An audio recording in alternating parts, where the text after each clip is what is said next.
इसी ऑर्डर में ट्रांजिशन को इन व्यू रख के पाकिस्तानी पॉलिसी मेकर्स ने इस बात को रियलाइज़ किया कि पाकिस्तान को चाहिए कि वो अपनी डोमेस्टिक एंड फॉरेन पॉलिसीज़ को रीओरिएंट करें, रीअलाइन करें उनको अलोंग चेंजिंग डायनेमिक्स, या रिक्वायरमेंट के अकॉर्डिंग उनको बनाएं या मार्केट सेंट्रिक उनको करें। तो इस सेक्शन में यानी सेक्शन 4 में हम कुछ पहले वो डेवलपमेंट्स पढ़ेंगे जिनसे हमें ये पता चलेगा कि जो पॉलिसी मेकर्स इन पाकिस्तान है वो उनको रियलाइज हो गया इस बात का कि जो ऑर्डर की नेचर है चूंकि वो चेंज हो रही है, so the country should change its own orientation. इस केस में इट्स ओन ओरिएंटेशन से मतलब हमारा बुरा ये है कि डोमेस्टिक पॉलिसीज एंड एक्सटर्नल और फॉरेन पॉलिसी की ओरिएंटेशन। सबसे पहला जो पॉइंट यहाँ पे हमने मेंशन किया है हेडिंग 4 में, जो कि है Pakistan and evolving world order. जैसे कि इस लेक्चर के पार्ट 1 में हमने पढ़ा कि पाकिस्तान की क्या इंपॉर्टेंस है या क्यों हम पाकिस्तान को देख रहे हैं वर्ल्ड ऑर्डर की चेंजिंग के साथ या इवॉल्विंग वर्ल्ड ऑर्डर के साथ पाकिस्तान को क्यों हम अटैच कर रहे हैं। तो उसमें हमने पार्ट 1 को ऐसे एंड किया था कि चूंकि पाकिस्तान एक स्ट्रेटेजिक लोकेशन पर बेस करती है, पाकिस्तान जो कंट्री है, या पाकिस्तान को हमने कहा एक पिवट स्टेट है, इस वजह से इसकी सिग्निफिकेंस और रेलेवेंस काफ़ी ज़्यादा है। यहाँ पे देखते हैं कि वो कौन से पॉलिसी मेयर्स थे जो कि पाकिस्तान ने लिए एस रियलाइजेशन। ठीक, पॉइंट 1 यहाँ पे मेंशन किया है नेशनल सिक्योरिटी पॉलिसी।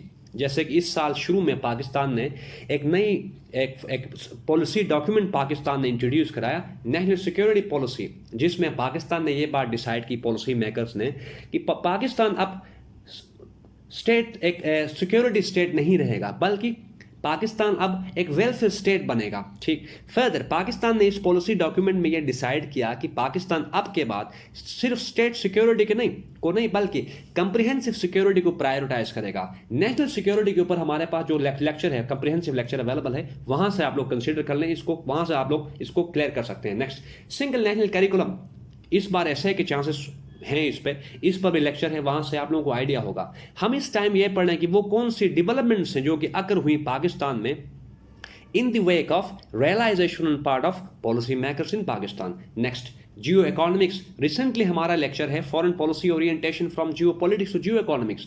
तो हमारे पास ये 3 ऐसे डेवलपमेंट्स है पाकिस्तान में जिनसे हमें यह आइडिया होता है कि yes, Pakistani policy makers have awakened to the changing global power dynamics of world order. अब हम आगे देखेंगे 5th हेडिंग में कि वो कौन से अपॉर्चुनिटीज है पाकिस्तान को इन the aftermath of changing dynamics of world order. तो इसकी हेडिंग हमने यहाँ पे ऐसे मेंशन की है, opportunities available at Pakistan disposal to navigate its crisis and turn the tides in its favour. अब ये वो अपॉर्चुनिटीज हैं जो कि पाकिस्तान के डिस्पोजल पर अवेलेबल हैं, due in part two changing nature of global order. Point 1, कोशिश हमने की है कि पॉइंट्स को सिंपल रखें, कंप्लेक्स ना करें, ताकि जो हमारे पास जो नॉन आईआर स्टूडेंट्स हैं उनको सही तरीके से समझ आए और ज़्यादा टाइम उनको यूटिलाइज और इन्वेस्ट ना करना पड़े। तो पॉइंट ए हमने लिखा है, shifting sense in global economic realm are offering Pakistan an opportunity to break its decades-old chains of dependence and subservience। 47 से अब तक, जैसा कि आप लोगों को पता है, पाकिस्तान इकोनॉमिकली डिपेंडेंट है वेस्टर्न लेड इंस्टीट्यूशंस पर। जैसे कि अब कल परसों हम देख रहे थे कि पाकिस्तान की जो नई गवर्नमेंट है वो IMF के साथ नया प्रोग्राम इनिशिएट करने के बारे में सोच रही है। ठीक, तो सिंपली पुट, पाकिस्तान की जो इकोनॉमिक डिपेंडेंसी है वेस्टर्न वर्ल्ड पर, इस ऑर्डर में चेंजिंग के बाद अब पाकिस्तान की वो डिपेंडेंसी वेस्टर्न ऑर्डर जो वर्ल्ड है या वेस्टर्न लेड इंस्टीट्यूशंस हैं उनके ऊपर पाकिस्तान फर्दर डिपेंड नहीं करेगा, बल्कि चेंजिंग ऑर्डर्स या न्यू वर्ल्ड ऑर्डर में पाकिस्तान की ये कोशिश है कि वो रीजनल कंट्रीज के साथ इंटरकनेक्टिविटीज एंड ट्रेड रिलेशंस को सॉलिडिफाई करे, ताकि पाकिस्तान अपने एक्सपोर्ट्स को डाइवर्सिफाई करे, अपनी इकोनॉमी को सस्टेनेबल बनाए, सही, ताकि डिपेंडेंसी को ख़त्म करे। अब जब पाकिस्तान डिपेंडेंसी को ख़त्म करेगा तो उसकी foreign policy in one way या द अदर कंप्लीटली तो इंडिपेंडेंट नहीं, बल्कि इतनी इंडिपेंडेंट पाकिस्तान की फॉरेन पॉलिसी हो जाएगी कि पाकिस्तान विल प्रायोरिटाइज और प्रेफर इट्स नेशनल इंटरेस्ट। जबकि जब तक पाकिस्तान डिपेंडेंट थी, पाकिस्तान चाहते हुए भी अपनी फॉरेन पॉलिसी में अपने इंटरेस्ट को प्रायोरिटाइज नहीं करता रहा या नहीं कर पाया पाकिस्तान ने। ठीक, तो अब हमारे पास जो एक अपॉर्चुनिटी है या हमारे पास एक रे ऑफ होप है, वो ये है कि चेंजिंग ऑर्डर, जो ऑर्डर चेंज हो रहा है उसके बाद, चूंकि चाइनीज लेड जो ऑर्डर है वो बेस करता है रीजनलिज्म पे, कलेक्टिव प्रोस्पेरिटी पे, सही, तो पाकिस्तान और बाकी जो डेवलपिंग कंट्रीज हैं, चाइना ये चाहता है कि इनको इकोनॉमिकली लिंक किया जाए ताकि इस रीजन में जो स्टेट्स हैं, डेवलपिंग स्टेट्स, वो इकोनॉमिकली राइज करें, ठीक, और वो मिल के उन तमाम चैलेंजेस एंड बॉटलनेक्स के खिलाफ कंसर्टेड एफर्ट्स करें जिनकी वजह से ये स्टेट्स प्रोग्रेस नहीं कर पा रही। तो ये एक हमारे पास एक अच्छी मतलब एक डेवलपमेंट है। फर्दर काफ़ी सारे ऑथर्स ये बात लिखते हैं कि पाकिस्तान की ये इकोनॉमिक डिपेंडेंस की वजह से ही जो कंट्री की जो स्टैटिक लोकेशन है, जो कि एक ब्लेसिंग है, लेकिन कंट्री की डिपेंडेंस की वजह से उसका जो एसेट है वो लाइबिलिटी बनता रहा। ठीक, आगे चलते हैं पॉइंट बी। यहां पे लिखा है the Asian centuries order is an impetus to Pakistan's aspirations to become trade and connectivity hub. जैसे कि हमने जियो इकोनॉमिक्स के लेक्चर में हमने पढ़ा कि Pakistan is aspiring to act as or aspiring to become a trade and connectivity hub rather than a security state. ठीक, तो ये हमारे पास एक डेवलपमेंट है। फर्दर इस पाकिस्तान की एस्पिरेशन को फर्दर बोस्टर कर रहा है चाइना। ठीक, चाइना पाकिस्तान को इकोनॉमिकली सपोर्ट कर रहा है in the form of CPEC, ठीक, and so on. Pakistan China के बीच में जो फ्री ट्रेड एग्रीमेंट्स हैं उन सब की बात हमने प्रीवियस लेक्चर में की है, तो मैं नहीं चाहता कि वही बातें रिपीट हो। तो आप लोग प्रीवियस जो जियो इकोनॉमिक्स वाला जो लेक्चर है वहां पे आप लोग इन चीजों को क्लियर करें। Next point C, The rising order renders Pakistan with new institutional frameworks to approach power corridors and highlight its grievances for their redress. जैसे 1947 से लेकर अब तक हमने कोशिश की कि यूएन के गुड ऑफिस को यूटिलाइज किया जाए ताकि कश्मीर का जो इशू है उसे सोल्व करें। इंडिया का जो एक हेजेमोनिक एस्पिरेशन है या एक एग्रेसिव एटीट्यूड है टुवर्ड्स पाकिस्तान, उसको मतलब पैसिफिक या फ्रेंडली बनाएं through good office of UN और अदर ग्लोबल इंस्टीट्यूशंस। लेकिन पाकिस्तान अब तक जो है ना वो ये सब करने में फेल है। तो अब चूंकि नया वर्ल्ड ऑर्डर बन रहा है तो चाइना नए इंस्टीट्यूशन बना रहा है। जैसे शुरू में हमने बात की थी कि ऑर्डर तब तक नहीं बन सकता जब तक हमारे पास उस ऑर्डर की फाउंडेशंस के तौर पर इंस्टीट्यूशन ना हो। चाइना जो है ना वो एससीओ की फॉर्म में, रेट्स की फॉर्म में, उसके बाद AIIB की फॉर्म में एंड ब्री की फॉर्म में कुछ इंस्टीट्यूशंस चाइना इंट्रोड्यूस करा रहा है ताकि चाइना जो है ना वो अपना ऑर्डर है, जो चाइनीज लेड ऑर्डर है या जो चाइना ऑर्डर एस्पायर कर रहा है उसको प्रोमुलगेट करे और इंट्रोड्यूस करे। तो अब पाकिस्तान को ये अपॉर्चुनिटी ऑफर है या अवेलेबल है पाकिस्तान को कि वो इन नए इंस्टीट्यूशंस को यूटिलाइज करे और अपने उन ग्रीवांसेस को वहां जाके हाईलाइट करे जो कि पाकिस्तान 1947 से लेकर अब तक हाईलाइट करता रहा, लेकिन कोई खास डिसाइसिव जो रिजल्ट या रिस्पॉन्स नहीं हमें मिला। तो एक अपॉर्चुनिटी यही है। Point D, Pax Sinicana is a good tiding for developing nations to realize their potential, mobilize their resources, and catch up with the expedition of collective prosperity via interconnectivity. Simply put, CPEC आप देख लें, ब्री देख लें, ब्री में जितने corridors हैं उन सब के थ्रू चाइना का यही मकसद है कि ये जो रीजनल कंट्रीज हैं या हमारे पास जो मेंबर स्टेट्स हैं ब्री में, उनकी इकोनॉमीज को ऐसे लिंक किया जाए कि एक तो कलेक्टिव प्रॉस्पेरिटी को इंश्योर कराया जाए, उसके साथ साथ जो इश्यूज हैं, जो सिक्योरिटी इश्यूज हैं, बी दे ट्रेडिशनल और नॉन ट्रेडिशनल, उनको कंबाइनली और कंसर्टेड मैनर में उनको रिड्रेस किया जा सके। तो पाकिस्तान के पास एक अपॉर्चुनिटी ये है कि वो जो रीजनल कंट्रीज हैं उनकी मार्केट्स को एक्सप्लोर करे और एक्सप्लॉइट करे। इससे पाकिस्तान इकोनॉमिकली पाकिस्तान सस्टेनेबल होगा। अब जब पाकिस्तान इकोनॉमिकली सस्टेनेबल होगा तो पाकिस्तान में जो फैक्शनिज्म का एक कंसेप्ट है, पाकिस्तान में जो ऑपरेटिंग सेंट्रीफ्यूगल टेंडेंसीज है, वो इस पोजीशन में नहीं होंगी कि वो यूथ को एक्सप्लॉइट करें अगेंस्ट पाकिस्तान इंटरनल स्टेबिलिटी। तो ये एक अपॉर्चुनिटी है। यहां पे हमने ब्रैकेट्स में एक चीज लिखी है जिसको अंडरलाइन कर रहा हूं, Xi Jinping's dictum of prosperity through joint coordination. 2016 में शी जिनपिंग ने यह कहा था कि ब्री एंड बाकी जो कॉरिडोर है, स्पेशली सीपेक, इन सब के थ्रू चाइना ये एस्पायर करता है कि इस रीजन में प्रोस्पेरिटी को इंश्योर कराया जा सके थ्रू ज्वाइंट कोऑर्डिनेशन।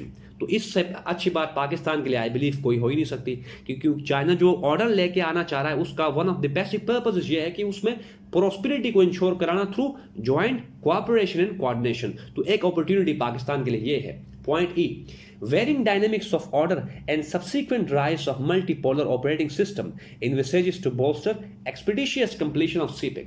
अब जैसे कि आप लोगों को पता है कि यूएस एंड इंडिया पाकिस्तान का जो China Pakistan Chinese Pakistan economic corridor है उसको बहुत ज्यादा अपोज कर रहे हैं। सही, सीपेक स्टिफ ऑपोजिशन कन्फ्रंट कर रहा है फ्रॉम यूएस एंड इंडिया।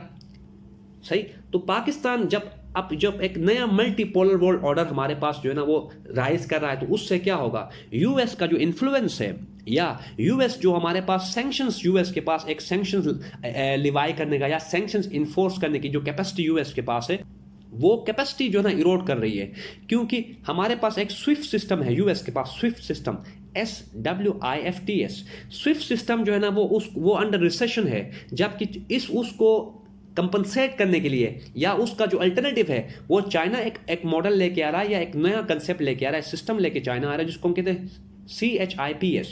तो अब जब चाइनीज का ये मॉडल राइज करेगा और स्विफ्ट का इरोजन होगा, तो उस केस में US will not be in a position to sanction countries who defy to to the US lines। तो पाकिस्तान उस केस में will be in a position to help bolster the expeditious completion of CPEC। CPEC के completion का मतलब यह है कि Pakistan economically sustainable है, ठीक, पाकिस्तान की फॉरेन पॉलिसी इंडिपेंडेंट है, पाकिस्तान एक सेल्फ सफिशिएंट स्टेट होगा।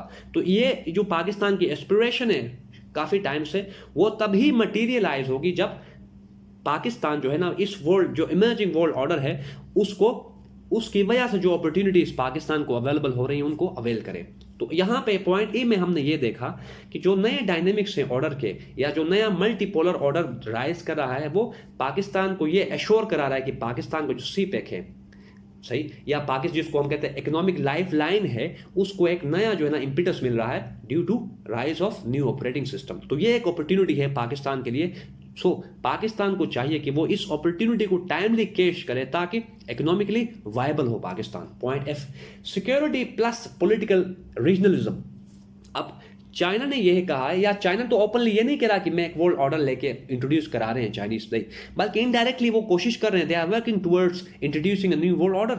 अब इसी पर्पस के लिए चाइनीज ने जो ना वो सिक्योरिटी, इकोनॉमिक एंड रीजनल या पॉलिटिकल रीजनलिज्म का कंसेप्ट चाइनीज एक्सरसाइज कर रहे हैं, जिसमें प्रोटेक्टिंग रीजन, यहाँ पे सर्टेन पॉइंट्स हमने मेंशन किए हैं, protecting region from centrifugal tendencies. अब यहाँ पे सेंट्रीफ्यूगल टेंडेंसीज से मतलब ये वो एलिमेंट्स हैं जो कि डिफरेंट नेशंस को inter and intra state Nations में डिवीजन्स क्रिएट करते हैं। फॉर एग्जाम्पल टेररिस्ट ग्रुप्स हैं, प्रॉक्सीज हैं, और इसीलिए चाइना का एक मैनिफेस्टो है चाइना का, to fight against 3 evil forces, जिनको हमने यहाँ पे सेंट्रीफ्यूगल फोर्सेस लिखा है या tendencies, extremism, separatism and terrorism. अब ये वो हमारे पास 3 एविल थ्रेट्स हैं या चैलेंजेस हैं जो पाकिस्तान खुद भी कन्फ्रंट कर रहा है। तो चाइनीज ऑर्डर है, उस ऑर्डर का एक हमारे पास इंस्ट्रूमेंट कह लें इसको या टूल ऐसा है जिसका बेसिक पर्पस ही सिक्योरिटी चैलेंजेस को डील करना है। तो जब पाकिस्तान को वहां से अगर सपोर्ट होगी, चाइनीज लेड ऑर्डर के जो इंस्टीट्यूशंस हैं उनसे पाकिस्तान सपोर्ट लेगा अपने इन इश्यूज को डील करने के लिए जो कि पाकिस्तान कन्फ्रंट करा इन the form of extremism, terrorism and separatism. Next, system of peace through cooperation. ऊपर हमने बात की कि चाइना यही चाहता है कि एक ऐसा ऑर्डर बने या एक ऐसा ऑर्डर बनाया जाए जिसकी नेचर मल्टीपोलर हो, ठीक, और जिसके थ्रू पीस को इंश्योर कराया जाए ए कोऑपरेशन के थ्रू। फिर आगे शेयर्ड वैल्यूज। तो हमारे पास ये सर्टेन अपॉर्चुनिटीज है जो पाकिस्तान के डिस्पोजेबल पर अवेलेबल है in the aftermath of rising new order, ठीक। Point 6 or section 6। अब इस सेक्शन में हम ये देखेंगे कि वो कौन से चैलेंजेस हैं जो कि पाकिस्तान कन्फ्रंट कर रहा है एमिड द ट्रांजिशनिंग माइलो। इस सेक्शन में देखेंगे कि चैलेंजेस क्या हैं, प्रोस्पेक्ट्स आर अपॉर्चुनिटीज हमने देख लिया ऊपर, अब देखते हैं कि चैलेंजेस क्या हैं। यहां पे सर्टेन एरियाज है जो कि की एरियाज है जिनको हमने कहा है एरियाज। अफगानिस्तान है जो कि हमें कंसीडर करना है, इंडिया यूएस स्ट्रेटेजिक रिलेशंस हैं जिनको कंसीडर करना है, यूएस चाइना रियल पॉलिटिक है जिसको हमने कंसीडर करना है, and Pakistan new foreign policy orientation from geo politics to geo economics. अब ये वो हमारे पास ब्रॉड एरियाज है जहां पे पाकिस्तान चैलेंजेस फेस कर रहा है इस नए इमर्जिंग ऑर्डर की वजह से, या इस नए ऑर्डर के इमर्जेंस में ये वो एरियाज है जहां पे पाकिस्तान को चैलेंजेस हैं, ठीक। अफगानिस्तान की अगर बात कर लें तो देखें, इसको ऐसे हम समझते हैं कि अफगानिस्तान में अब तक अनसर्टेनिटी है, वहां पे कोई खास या सस्टेनेबल पॉलिटिकल इंफ्रास्ट्रक्चर यूएस ने अभी तक इंस्टॉल नहीं किया। तो जब तक अफगानिस्तान में इंस्टेबिलिटी है तो उसका इंपैक्ट पाकिस्तान के ऊपर है। अब अफगानिस्तान में इंस्टेबिलिटी का मतलब पाकिस्तान में इंटरनल इंस्टेबिलिटी, पाकिस्तान में इंस्टेबिलिटी का मतलब सीपेक अंडर थ्रेट है, सीपेक अंडर थ्रेट होने का मतलब पाकिस्तान की इकोनॉमी अंडर थ्रेट है, सीपेक अंडर थ्रेट का मतलब पाकिस्तान यूएस चाइना रिलेशंस भी अंडर थ्रेट है। तो अफगानिस्तान का जो इशू है वो पाकिस्तान के लिए बहुत ज़्यादा चैलेंजिंग है। फर्दर अफगानिस्तान को यूएस छोड़ के चला गया, लेकिन यूएस ने अपनी एनर्जीज और अटेंशन को डाइवर्ट किया है टुवर्ड्स चाइना। यूएस अपनी इंडो पैसिफिक स्ट्रेटेजी के थ्रू ये कोशिश कर रहा है, और सही कोशिश कर रहा है, मतलब सही पूरे पोटेंशियल के साथ कोशिश करा है कि हर एनर्जी को, सारी एनर्जी को इन्वेस्ट करे टुवर्ड्स कंटेनिंग चाइना। तो यूएस ने अफगानिस्तान को इग्नोर किया है और अफगानिस्तान को उसके हाल पर छोड़ दिया है, और जो कि पाकिस्तान के लिए कोई अच्छी बात नहीं है। Second point, India US strategic relations. अब हमें यह पता है कि इंडिया एंड यूएस के बीच में जो रिलेशंस की जो ग्रोइंग नेचर है, उसकी वजह से पाकिस्तान जो है ना, पाकिस्तान का जो थ्रेट परसेप्शन है वो फर्दर एग्जासरबेट हो रहा है। इस रिलेशनशिप की वजह से इंडिया एंड पाकिस्तान में एक नया सिक्योरिटी डायलेमा क्रिएट हुआ है। यूएस इंडिया रिलेशंस की वजह से पाकिस्तान और इंडिया में जो हमारे पास एक इनहेरेंटली अनस्टेबल जो बैलेंस ऑफ पावर का जो मैट्रिक्स था वो डिस्टर्ब हो रहा है, ठीक है। तो एक इशू पाकिस्तान के लिए, एक चैलेंज ये है, सही। फर्दर हम ये कह सकते हैं कि यूएस इंडिया स्टैटिक रिलेशनशिप की वजह से, या रिलेशनशिप पाकिस्तान को कंपेल कर रहा है कि पाकिस्तान सिक्योरिटी स्टेट बने, न कि वेलफेयर स्टेट बने, ठीक। Next, China US relations are realpolitik. अब हमें यह पता है कि चाइना एंड यूएस जो है ना, वो ग्लोबल जो हमारे पास इंटरनेशनल सिस्टम है उसका हिस्सा है। पाकिस्तान और इंडिया जो है ना, या बाकी ऐसे जो नेशंस हैं, वो सब सिस्टम के पार्ट्स हैं। अब जब ग्लोबल ऑपरेटिंग मेजर और मेन ऑपरेटिंग सिस्टम में जब फॉल्ट लाइंस क्रिएट होना शुरू हो, जब मेन ऑपरेटिंग सिस्टम डिस्टर्ब हो, तो उसके डिस्टर्ब होने की वजह से जो उस सिस्टम में जो सब सिस्टम्स हैं वो ऑटोमेटिकली डिस्टर्ब होते हैं। फर्दर, चाइना यूएस रिलेशन, या चाइना यूएस जो कोल्ड वॉर है, उसने एक दुनिया में ब्लॉक्स जनरेट किए हैं, या दो पोल्स बनाए हैं, सही। एक पोल को लीड कर रहा है यूएस, दूसरे को चाइना। तो इन दोनों की जो राइवलरी है उसने ब्लॉक पॉलिटिक्स को इंट्रोड्यूस कराया है, या उसको हम कहते हैं कि जैसे कैंप पॉलिटिक्स इंट्रोड्यूस कराया है यूएस चाइना रिलेशन जो एग्रेशन ने, ठीक। तो पाकिस्तान के लिए चैलेंज ये है कि पाकिस्तान तो चाह रहा है कि वो अपनी फॉरेन पॉलिसी को जियो इकोनॉमिक ओरिएंटेशन दे, इकोनॉमिकली इंगेज करे कंट्रीज के साथ, ठीक, एक वेलफेयर स्टेट बने। जबकि यूएस चाइना जो हमारे पास कोल्ड वॉर है, उसने पाकिस्तान के लिए with us or against us वाला एक मैट्रिक्स पाकिस्तान के लिए बनाया हुआ है, सही। पाकिस्तान को कंपल किया है कि वो किसी एक ब्लॉक में अपना, मतलब किसी एक ब्लॉक को ज्वाइन करे। अब इस केस में किसी एक पार्टी को ज्वाइन करने का मतलब दूसरी पार्टी को गुस्सा दिलाना है, ठीक। यानी यूएस चाइना रिलेशनशिप का जो नेचर है, इमर्जिंग जो एग्रेसिव नेचर है, उसने पाकिस्तान जैसी कंट्रीज के लिए दो ऑप्शंस प्रोवाइड किए हैं, balance US or China, or bandwagon with China or US. अब इन दोनों केसेस में हम यूएस के साथ अगर हम अपनी फ्रेंडशिप रखते हैं, चाइना हमसे नाराज है, चाइना के साथ अगर हम फ्रेंडशिप रखते हैं, यूएस नाराज है।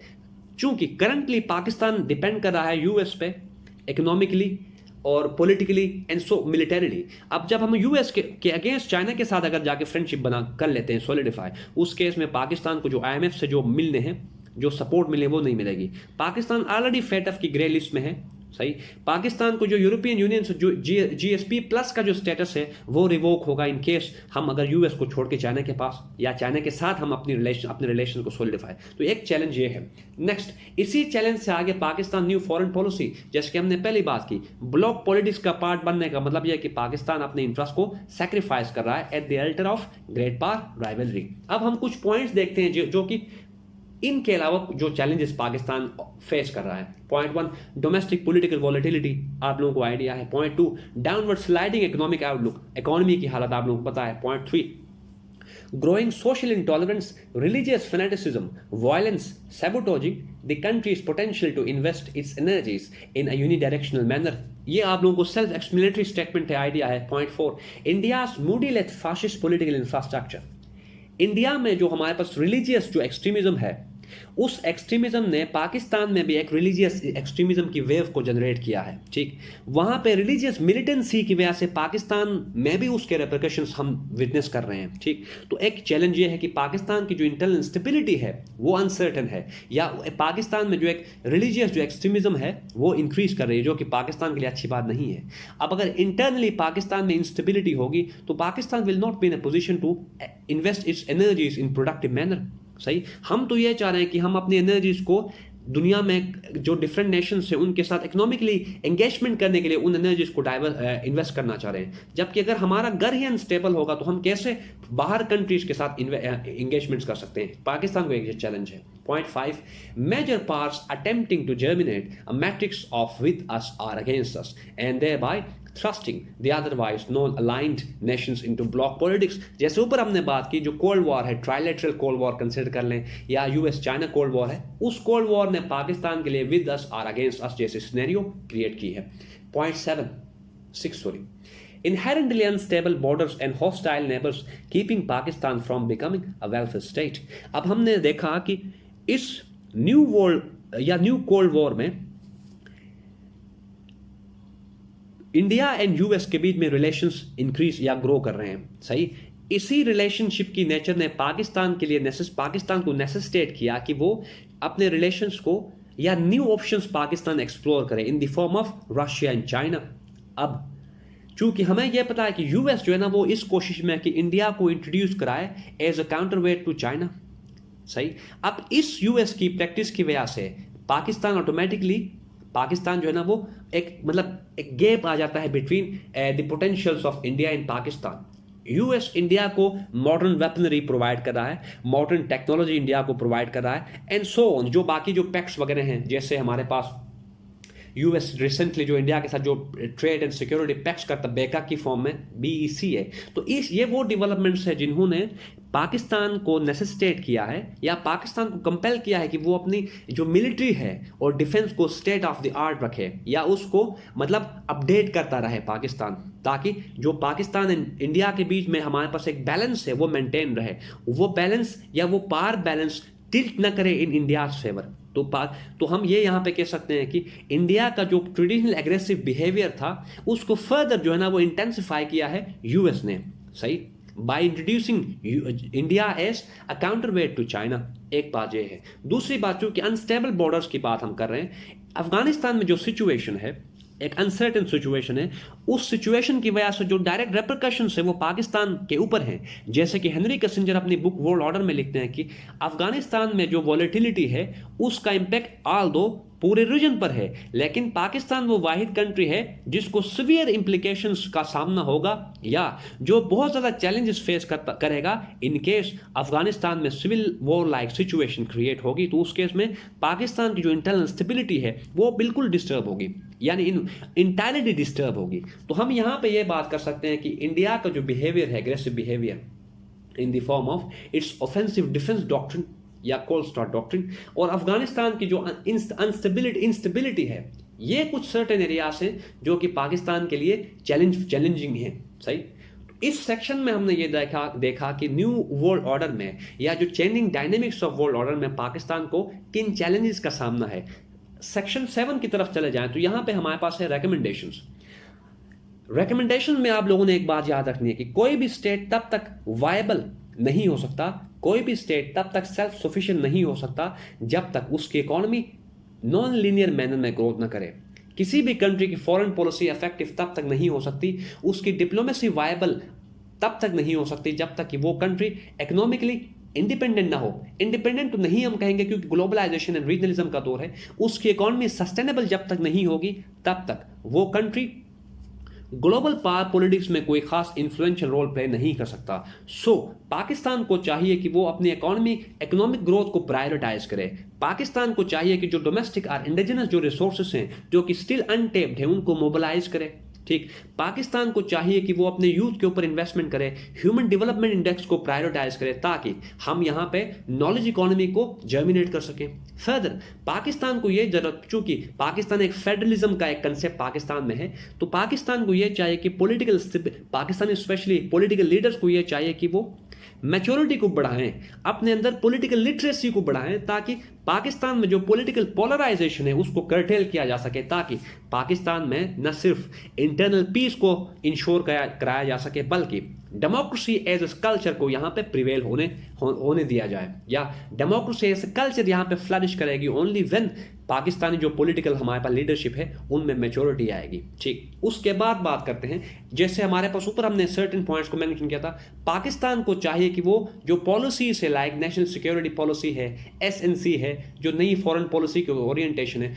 और इस तरह जितनी भी पॉलिसीज है उनको ट्रू लेटर एंड स्पिरिट में उनको इंप्लीमेंट करे। सही, ताकि उनसे रिजल्ट एक्रू हो और पाकिस्तान उस बात पर इन्बाग करे जिस पर पाकिस्तान अपने आप को फाइंड करना चाहता है बाय 2025।